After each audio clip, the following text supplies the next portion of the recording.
नमस्कार। नमस्कार। आज हम भारत में हाल में हुई कुछ बहुत दुखद घटनाओं पर थोड़ी गहराई से बात करेंगे। नमस्कार। हमारे पास कई तरह के स्रोत हैं।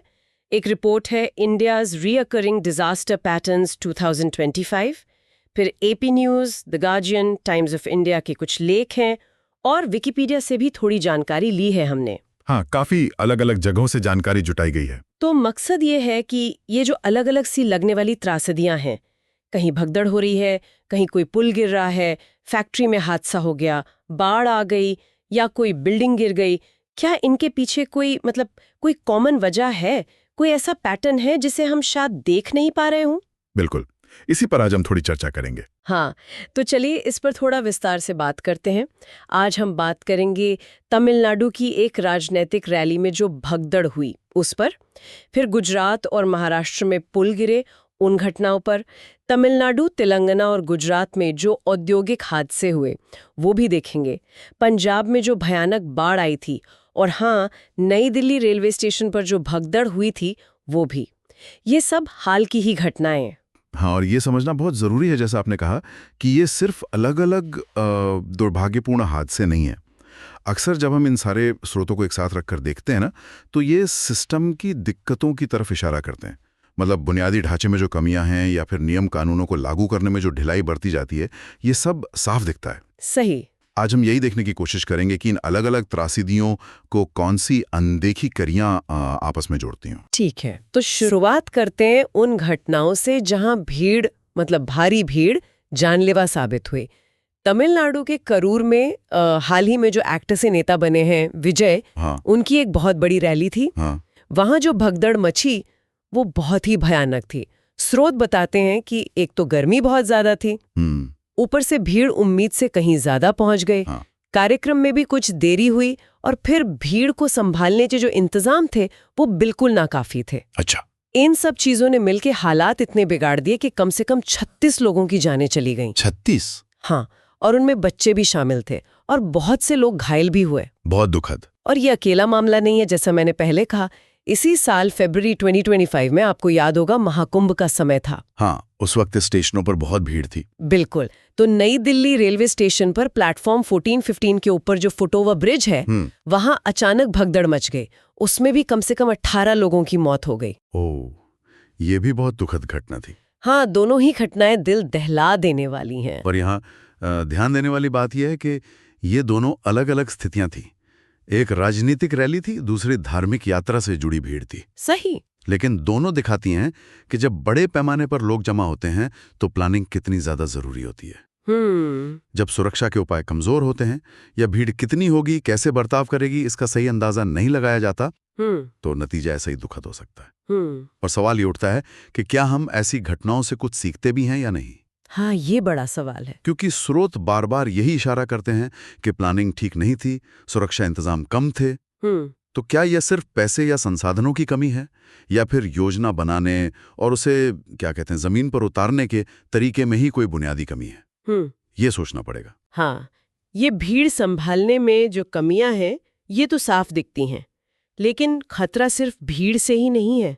खतरा उस ढांचे से भी हो सकता है जिस पर लोग भरोसा करते हैं, जैसे पुल हैं या इमारतें हैं। बिल्कुल।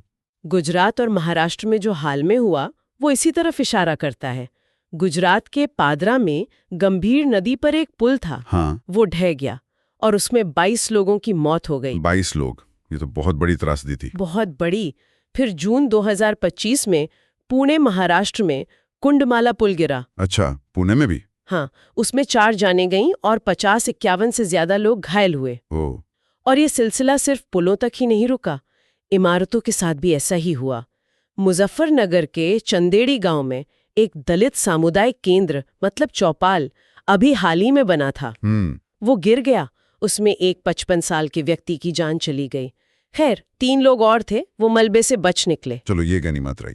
हाँ, और एक और परेशान करने वाली घटना आगरा से है। वहां एक घर की बालकनी गिर गई। घर की बालकनी? हाँ, और उसमें एक 4 साल के बच्चे की मौत हो गई। उसकी छोटी बहन और माँ बाप भी घायल हुए।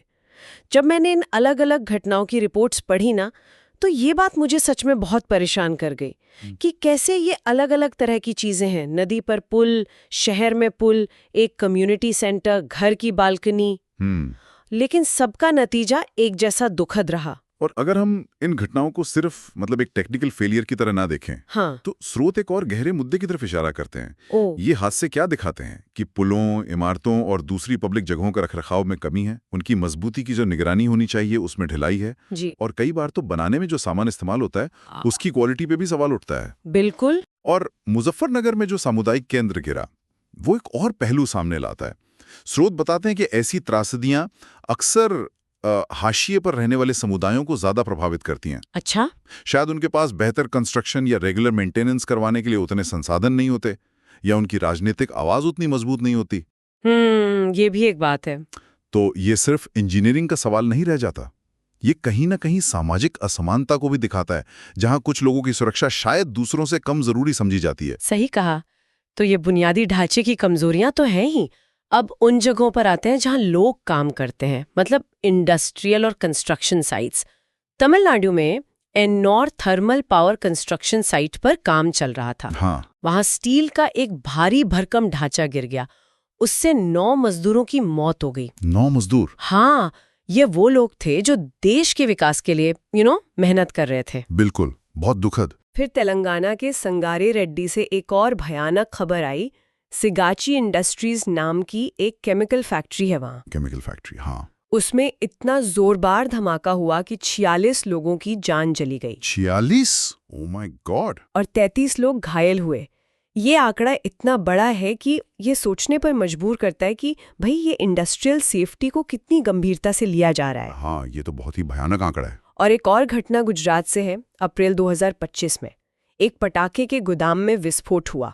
पटाखे का गोदाम? हाँ, उसमें 21 लोग मारे गए और सबसे चिंता की बात जो सूत्रों से पता चली वो ये थी कि इस फैक्ट्री का लाइसेंस एक्सपायर हो चुका था। क्या बात कर रही हैं, लाइसेंस एक्सपायर था? हाँ, ये तो सीधे सीधे लापरवाही का मामला लगता है। हाँ, और ये एक्सपायर्ड लाइसेंस वाली बात जो है ना, ये एक बहुत महत्वपूर्ण सवाल उठाती है।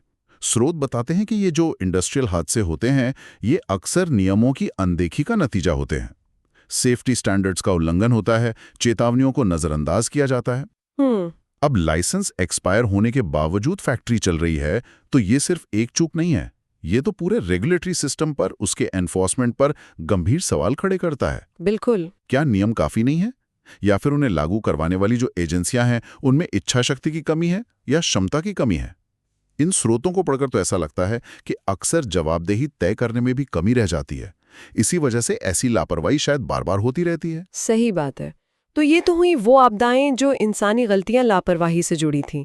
लेकिन कई बार प्रकृति का कहर भी होता है जिसे हमारी अपनी गलतियां और ज्यादा विनाशकारी बना देती हैं। हाँ, ये भी होता है। जैसे 2025 के मॉनसून में पंजाब ने पिछले कई दशकों की सबसे भयंकर बाढ़ का सामना किया। हाँ, वो बहुत भयानक बाढ़ थी। आंकड़े देखिए, 1400 से ज्यादा गांव पानी में डूब गए। 1400? 3 लाख से ज्यादा लोग सीधे तौर पर प्रभावित हुए और कम से कम 55 लोगों की जानें गईं। 55 मौतें और 3 लाख लोग प्रभावित, बहुत बड़ा स्केल था ये तो। बहुत बड़ा। और यहाँ भी ये समझना जरूरी है कि ये सिर्फ इसलिए नहीं हुआ कि बारिश बहुत ज्यादा हो गई, वो तो थी ही। स्रोत बताते हैं कि मॉनसून की जो अत्यधिक गतिविधि थी, जिसके पीछे शायद क्लाइमेट चेंज का भी हाथ हो सकता है, वो तो एक फैक्टर था। लेकिन उसके साथ साथ जो बांधों का मैनेजमेंट था उसमें कथित तौर पे कमियां थीं। जमीन के इस्तेमाल की जो नीतियां थीं वो गलत थीं। अनियोजित शहरीकरण जिसने पानी के नेचुरल बहाव को रोक दिया। सही। और बड़े पैमाने पर जो जंगल काटे गए, इन सब ने मिलकर बाढ़ के असर को कई गुना बढ़ा दिया। अच्छा। तो ये एक तरह से प्राकृतिक आपदा और इंसानी कमजोरियों का एक घातक मिश्रण था। प्रकृति ने चुनौती दी, लेकिन हमारी व्यवस्थाओं की जो विफलताएं थी उन्होंने उसे तबाही में बदल दिया। तो हमने भगदड़ से लेकर पुल गिरने तक बात की, फैक्ट्री हादसों से लेकर बाढ़ तक कई तरह की घटनाएं देखी। ये सब ऊपर से देखने में तो बहुत अलग अलग लगती हैं, लेकिन जब हम इन सारे स्रोतों को एक साथ देखते हैं तो क्या कोई साझा धागा नजर आता है इनमें? बिल्कुल आता है, और यही सबसे चिंता की बात है। इन सभी त्रासदियों के पीछे कुछ कॉमन पैटर्न या कहें कि चिंताएं साफ उभर कर आती हैं। पहला, जैसा हमने बात की, कमजोर बुनियादी ढांचा और उसके रखरखाव में लगातार लापरवाही। ये बार बार दिख रहा है। हाँ। दूसरा, नियमों का ढीला या अप्रभावी एनफोर्समेंट, चाहे वो बिल्डिंग कोड्स हों, फैक्ट्रियों के सेफ्टी नियम हों या लाइसेंसिंग की प्रक्रिया हो, कहीं ना कहीं ढिलाई है। सही। तीसरा, भीड़ प्रबंधन की जो रणनीतियां हैं उनमें गंभीर खामियां, खासकर जब बड़े आयोजन होते हैं तो प्लानिंग और कोऑर्डिनेशन की कमी साफ दिखती है। चौथा, क्लाइमेट चेंज के जो बढ़ते असर है उन्हें हम अपनी डेवलपमेंट प्लानिंग में ठीक से शामिल नहीं कर पा रहे हैं। बाढ़ जैसी घटनाएं इसका उदाहरण है। और पांचवा, एक दुखद सच्चाई ये है कि अक्सर जो हाशिए पर मौजूद समुदाय हैं वो इन आपदाओं का सबसे ज्यादा खामियाजा भुगतते हैं। उनकी आवाज या तो सुनी नहीं जाती या उनके लिए सुरक्षा के इंतजाम कमजोर होते हैं। हाँ, ये बात भी सामने आई। और ये सारे मुद्दे अलग अलग नहीं है, ये एक दूसरे से जुड़े हुए हैं। जैसे खराब बना हुआ पुल बाढ़ के दौरान और ज्यादा खतरनाक हो जाता है। सही। और नियमों की अनदेखी से फैक्ट्री में भी हादसा होता है और असुरक्षित इमारतें भी बनती हैं। तो आज की इस पूरी बातचीत से ये तो बिल्कुल साफ है कि भारत में हाल में जो ये दुखद घटनाएं हुई हैं, ये सिर्फ कोई दुर्भाग्यपूर्ण संयोग नहीं है। स्रोत साफ इशारा कर रहे हैं कि ये बुनियादी ढांचे के रखरखाव से लेकर सुरक्षा नियमों को लागू करने तक, भीड़ को संभालने की तकनीकें, आपदा की तैयारी और यहाँ तक कि सामाजिक न्याय जैसे कई लेवल्स पर गंभीर सिस्टमिक इश्यूज का संकेत हैं। बिल्कुल। इन पैटर्न्स को पहचानना और मानना यही पहला कदम है, ताकि भविष्य में ऐसी त्रासदियों को हम दोहराने से रोक सकें। और इसके लिए सिर्फ बातें करने से काम नहीं चलेगा। स्रोतों से जो जानकारी मिली है उसके आधार पर बेहतर प्लानिंग करनी होगी। जो मौजूदा नियम हैं उन्हें सख्ती से लागू करना होगा। जो लापरवाही बरतते हैं उनकी जवाबदेही तय करनी होगी। हाँ, जवाबदेही बहुत जरूरी है। और उन व्यवस्थागत कमजोरियों को दूर करना होगा जो बार बार इन हादसों की वजह बन रही हैं। इसमें तकनीकी सुधार तो चाहिए ही, साथ में एडमिनिस्ट्रेटिव और शायद सामाजिक सोच में भी बदलाव की जरूरत होगी। सही कहा। अंत में हम अपने श्रोताओं के सोचने के लिए एक सवाल छोड़ जाते हैं कि ये पैटर्न आखिर इतने लगातार क्यों दिख रहे हैं? क्या ये सिर्फ नीतियों की विफलता है, या उनके लागू होने में कमी का मामला है, या फिर इन त्रासदियों की जड़ें हमारी व्यवस्था और हमारे समाज में कहीं ज्यादा गहरी हैं, जिन पर हमें ध्यान देने की जरूरत है? हाँ, और क्या हम इन दर्दनाक घटनाओं से वो सबक सीख पा रहे हैं जो भविष्य को सुरक्षित बना सकें? ये सोचने वाली बात है।